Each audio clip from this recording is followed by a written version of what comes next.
So today we're talking about the best topic of all. Doggos. Doggos. Fuck yeah. Good boys. Nowadays, seeing eye dogs can largely go wherever the fuck they want, so long as they're accompanied by their human master. A fact that is largely attributed to the tireless campaigning of a singular man, Maurice Frank, a guy who on literally the first day he owned a guide dog was asked to walk into traffic. So who was Maurice Frank? He is a man largely known today for being the founder of the Seeing Eye, which is a charitable organisation which trains dogs how to function as a pair of human eyeballs. I'm assuming then either he was blind or someone close to him was blind. He himself was born fully sighted but was blinded in one eye at age 6, reportedly after a branch slapped him in the face, which didn't really impact him all that much, and he continued to live like a normal life up until 10 years later when he had his other eye blinded during a boxing match. I mean, that's shit. Yeah, that was pretty unlucky for Frank, and you'd think something like that would get you down, wouldn't it? Like, in the space of 10 years, 2 random accidents basically destroyed both of my eyeballs. Fuck this. And Frank didn't let that affect him all that much and went on to become a fairly successful insurance salesman. However, his solution to not having eyes was less than perfect. So what was his solution? He would hire young men to walk him around and basically serve as a surrogate pair of eyes, which worked, I guess, but he would report that these young men would frequently get bored and just wander off, leaving him stood there like a fucking lemon, which is not ideal for a man who is completely blind in both eyes. So these people are being paid to escort him round. Yes. He's blind, he's not deaf. He's going to be able to tell if you've walked off. Exactly. You're getting sacked. Not to mention, well, they did, but it's not like he's going to be able to find him again, is it? And he said this inelegant solution was not that great because that kept happening. Every time he hired a new young man to serve as a guide, they would eventually get bored or they would not pay attention to what they were doing and he'd walk into walls and shit. I mean, as we're about to hear, this guy is a hero. Yes. But that to me sounds like he's just really boring. If everyone you hire... He was an insurance salesman. What else does he fucking do? He's probably sat in the office most of the time, but he still needs to do things. He still needs to go out and go shopping and things like that. Yeah. And it's... At the same time, like I said, those men were being paid to escort him and they shirked their duties, which was very unsafe because then you're leaving a man who can't see in the middle of an unfamiliar environment where anything could fucking happen. And obviously, Frank was not happy about this and he found a solution to his problem in the form of an article he read about a special school in Switzerland that was training dogs how to, guide around veterans from World War I who'd been blinded by mustard gas. You probably heard that description of the dogs that were trained to help veterans and think that's basically a guide dog. And it was. That's a proto-guide dog. And Frank wasted no time tracking down the author of that article and wrote them a letter that simply said, "I want one of those dogs." Which, to be fair, he really, really fucking did want one of those dogs. And after a brief correspondence with this author and finding out, where the dogs are, he booked a ticket to Switzerland, went over there and started training with a dog he called Buddy. Why did he choose the name Buddy? He never saw fit to explain why, but the assumption is because he saw the dog as his buddy, because Buddy was female, but dogs don't really give a fuck what you call them, do they? So what's the stupidest name for a dog you've heard? Because dogs don't care, do they? I'm sure I heard someone call their dog Cat once. just because they could. That's fucking awesome. My favourite is when someone calls a really big, scary dog, a stupid name. Like Fluffy. Yeah, a 3-headed dog. I've talked before, haven't I, about a friend who owns 2 Great Danes. That's one's called Stilts. And one's called Brie, because they're blue Danes and it's blue cheese, Stilton and Brie, which is fucking brilliant. Or I've got a mate who has a Chihuahua called Grandad. Do you know why it's called that? Why? Because it can't walk up the stairs. Oh my God. It's too small to walk up the stairs. Do you know who else can't walk up the stairs? Grandad. Does that mean they didn't have to have chosen their name straight away? You always get ready for the name of... Were they told by the person who was these dogs... No, he got the Chihuahua, and obviously he owned it for a couple of days, and he noticed that it couldn't walk up the stairs. He just calls it Grandad, which is fucking brilliant. Am I right in thinking that if you want to change the name of a dog, it has to sound like the name it already has? Because they recognise the way that words are formed. Something like that, yeah. So if it was called, if a dog was called Alan... I don't know why I went Alan. The thing is, Alan's such a good name for a dog. Alan, you can be like that gopher in that short-lived BBC TV show. Did you ever see that? Yeah, I've seen that. People, you're going to put the clip in. Okay. People don't know. This was an actual thing that aired on British TV, and it got better reviews than some of the fucking reality TV that got shut out that year. Just Alan. What a good idea. We're just going to dub over animals and make them sound stupid.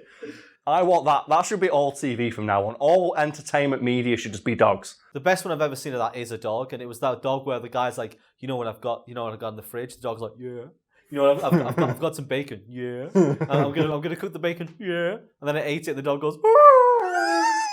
I'll put in a clip for you. Good. The fact that it got better reviews than like Britain's Got Talent or some shit. I love it. I'd rather watch that than anything else. It's the ultimate form of media. Is just watching animals be dumb. It's great. It's one of my favourite YouTube searches is just dogs wearing shoes. Have you ever seen any of them? I've seen cats wearing shoes. I'm gonna say, if people want a fucking laugh, just go type in dogs wearing shoes and just have yourself like a good half-hour laugh. Because you will, like, that is a YouTube rabbit hole I don't mind sending people down.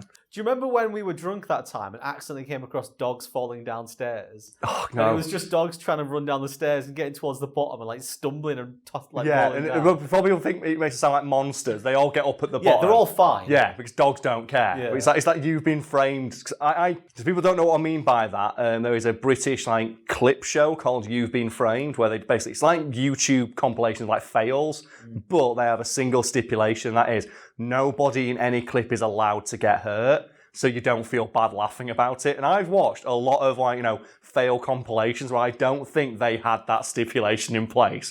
Because there are some where people fall and they take a long time to get back up. It's like, oh. There's the guys who are skateboarding, and they're always the same ones. They try and ride a rail. And I don't feel bad about that, though, if they're not wearing a helmet. Yeah. Because if you watch the fail compilation, because whenever I'm drunk, I always put fail compilations on. Yeah, I do all the time. And whenever someone is on a skateboard and they're not wearing a helmet, I immediately just, like, out of instinct, say, I don't feel bad because you're not wearing a fucking helmet. You're an idiot. Tony Hawk wears a helmet. Yeah, but they don't wear, if they're not wearing cups, if they're cracking their balls, even But if they've got always wear a helmet. Always wear protective gear. Tony Hawk himself tells people to do that shit. He needs Tony Hawk and he still wears a helmet. Did you ever send a clip in to You've Been Framed? We did not know.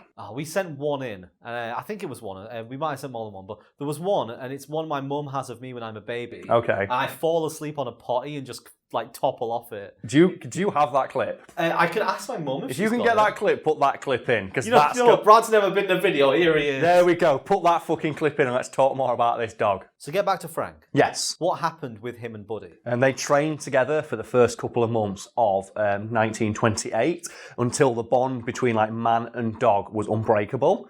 At which point, Frank had to return to the United States with his newfound seeing eye wonder pupper to showcase its capabilities to the world and try and sell people on the idea of this being a thing that we should probably have everywhere, because look at how much it's improved my life. And he wanted to prove to people that with the help of Buddy, he was able of doing anything that a man with two eyes could. And he invited journalists to welcome him home from his journey with Buddy, to showcase this. Hoping that don't pick up on camera. Yeah, I'm wondering that, because that one's right next to the nice boisterous office next door where the guy watches conspiracy videos. Go hero. Oh yeah, you told me about this channel now, so you might watch this video. Oh god, no. Oh, it'll be good. Oh man, do you know what? Keep watching UFO videos, mate. They're awesome. I felt really bad because we record these videos like late at night sometimes, and then you just why are you listening to like thumping techno? Relax. It's like it happened the other day, didn't it? Someone came in as me and you were recording Metal Gear Revengeance. It's like a girl from the front desk go, Karl, you had a delivery? And I turned around, oh, sorry, I'm working right now. We're just playing fucking Xbox. Oh, anyway, we need to talk about this dog. Let's move on, right. So as you can imagine, the press were kind of intrigued about how exactly Buddy helped Frank live a normal life. And they asked him to demonstrate how well trained the dog was. And he explained, oh yeah. And he explained to them very matter-of-factly, I now trust this dog with my life. To which one of the gathered reporters said, if that's true, why don't you walk across the road and into traffic? And without missing a beat, Frank gave the command to Buddy to take him across a nearby road and walk straight across it without stopping. And then got to the other side and presumably just flipped everybody off. And that stunt, obviously, was something the press were very intrigued by, and it resulted in loads of column inches about this new thing that had been invented, the seeing eye dog. And Morris spent the rest of his life campaigning to allow him to go anywhere the fuck he wanted with Buddy. And as mentioned, founded a school to train more dogs like her, so people who were similarly visually impaired like him could live lives with dignity and autonomy. So what happened to Buddy? Well, she lived a long and happy life by her master's side and unfortunately passed away like a few years later and was immortalised in a statue. I think at the Seeing Eye Foundation there's a statue of Frank with Buddy, and then every subsequent Seeing Eye dog that Frank got was also called Buddy in memory of her, which I think is kind of cool. Yeah, she's remembered as like, the big dick hero dog that allowed a blind man to see and then just basically was completely faithful to him and stuck by his side for the rest of her life. And she accompanied him all over the country as he campaigned for, let me into your establishment with my dog because I fucking need it. Look how well trained it is. Also, look how adorable it is. And you know what, Brad? Buddy never once left Frank stood in the middle of a fucking shop without help, which proves that dogs are better than people. Something we already knew, but it's nice to have confirmation of.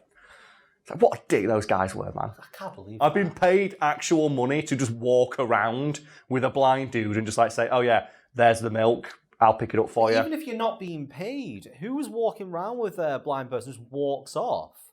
A dickhead. Yeah. Wouldn't do that though. Fucking Buddy. Yeah. Damn right. Since we're talking about dogs today, yes. You recently spent a week looking after a dog, didn't you? Yeah, I was dog sitting for my brother while he was on holiday, which was an experience. Was it not a good dog? Oh, it's a very, very good dog. It's a very needy dog, though. The neediest dog in the entire world, to the point where if you are asleep in bed, she's got to sleep with you. And if you don't, all you'll hear all night is just... And you can't sleep without it. You feel so bad. So then you let her into the room. So, okay, put her bed into the the corner of the room. And then halfway through the night, you'll just hear... And you'll feel the snuffling at your feet. And then she'll crawl in. And that's how she earned the nickname Creeping Jesus. Because the same as my old dog, which is also called Creeping Jesus Mark II. Because all she does is to get in. It's like, fuck's sake.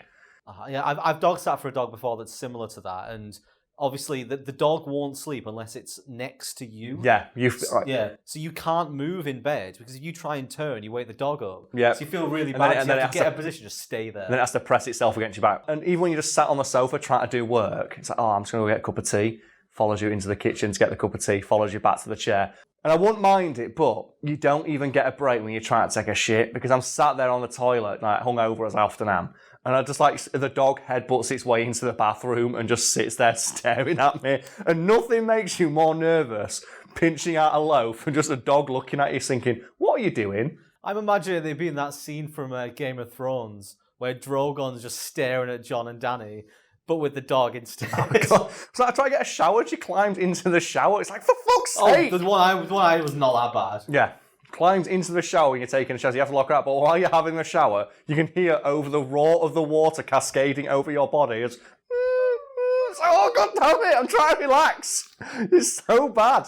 You leave the house and you lock her up, put her in a bed, give her some treats, put the radio on, say I'll be back soon. You get 4 foot away from the front door, turn around, she's stood on the windowsill. It's like, for fuck's sake, I feel so bad doing this. Yeah, that chihuahua that we dog sat. Oh, God. Obviously, it's been in a video, You met it, yeah, it was in a video.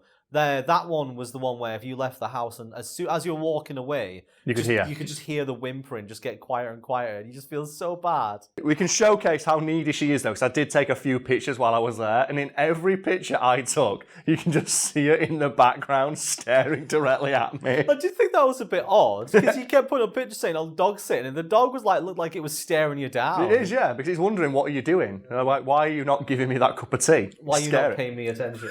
It's so good. You can put some of the pictures behind me. Just every waking moment is just spent with dog. It's like, for fuck's sake. I'd love it if you didn't even mention the dog, but as you were going through the week, you were like, writing a new article today, and there was a photo of you on your laptop, and in the background, around the corner of the door, was the dog peering over. It's so bad. But good girl.